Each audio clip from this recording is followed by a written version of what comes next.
Hi guys, in this video I'm going to be telling you about the lens that I refer to as the big lens. Not this one, this one, the Canon 300mm 2.8 lens. Stick around.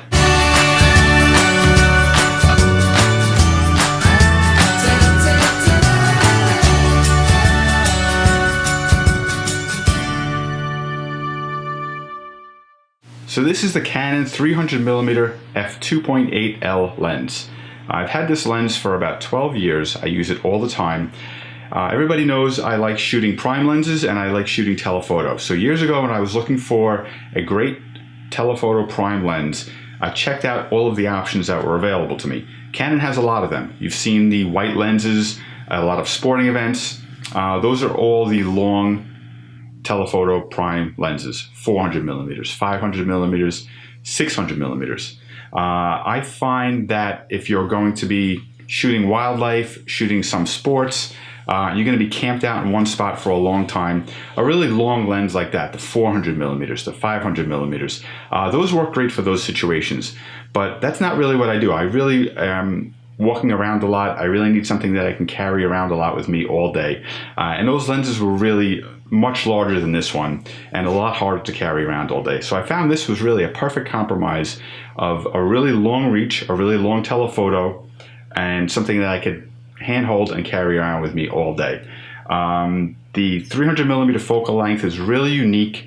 Most of the really good zoom lenses go up to about 200mm. So this is an extra 100mm on top of that. The 2.8 wide aperture means that I can shoot wide open in relatively low light and get a really nice shallow depth of field, blow to the background in whatever situations I need. It's got image stabilization. I've been able to shoot with this down to as low as 1/15 of a second, handheld, getting sharp shots. So the image stabilization on this is really, really great. The build and quality of this is second to none. This thing is built like a tank. I've used it in all situations. I've really beat it up a lot. It works perfectly fine, just the way it did the first day that I got it. The image quality is just amazing. I've never taken a shot with this where I was disappointed with the quality of the image that I got from the lens. Some cases it was my fault. It's never been the lens's fault. This produces amazing, amazing pictures. The color is great, the contrast is great, the sharpness is just unbelievable. So this is really, really great image quality.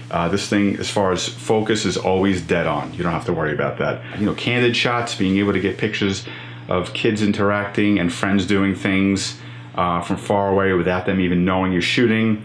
You know, just the natural aspect of people enjoying and having fun. It's great for candid stuff like that.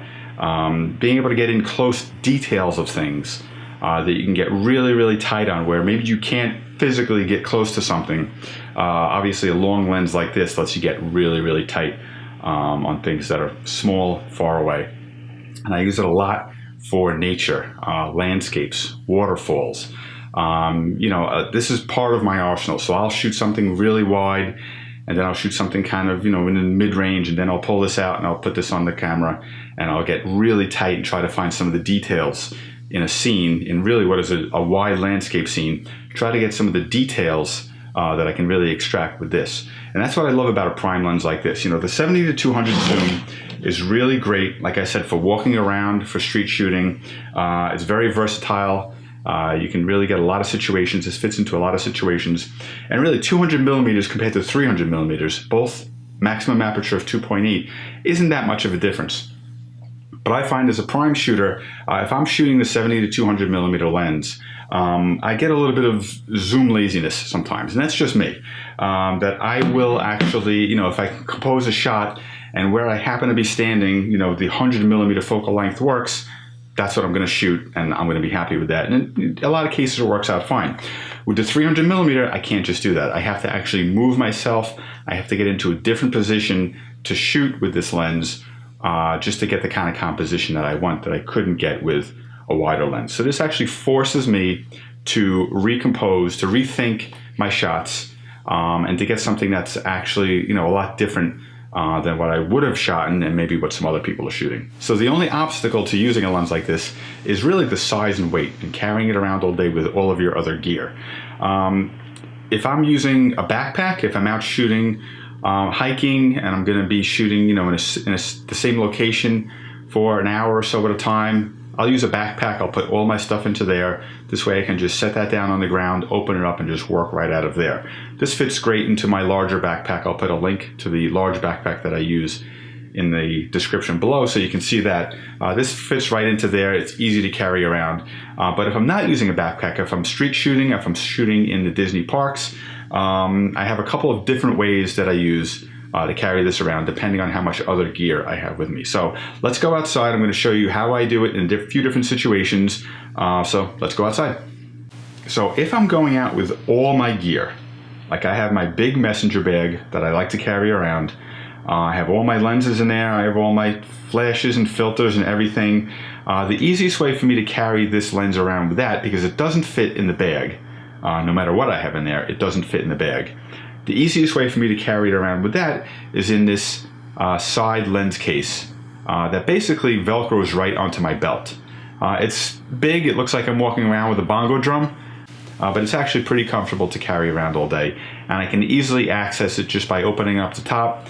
It's very easy to change lenses, you know, using this lens case. I can easily change lenses on and off, walk around with this like this all day.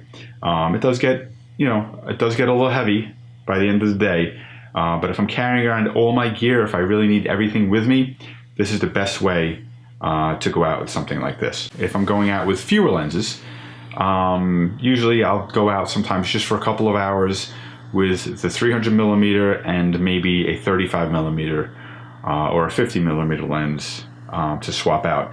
I'll attach this to my Black Rapid strap and just let it hang at my side. You know, it's the front element really isn't protected, but that's not really a big deal if you're careful. And I'll just let it hang there.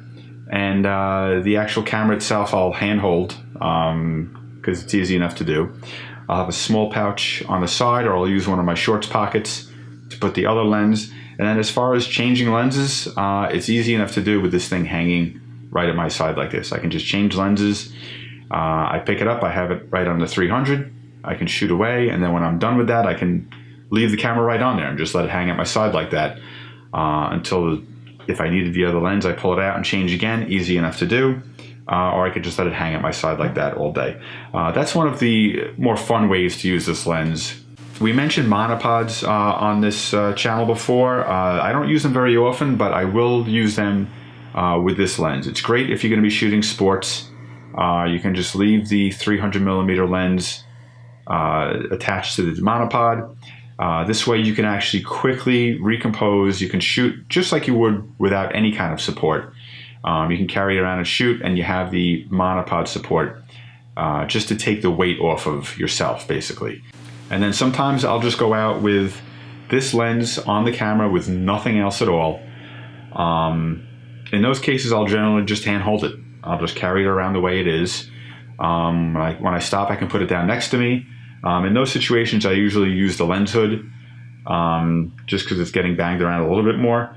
But it's great just to go out, you know, for a couple of hours just with this lens on this camera and just shoot away. Have a fun time capturing the world from a little bit of a different perspective, the kind of perspective that I like to get from a lens like this. So if you have the opportunity to use a lens like this, definitely check it out. You can even rent one for a few days just to check it out, see how you like it. This I bought used many years ago.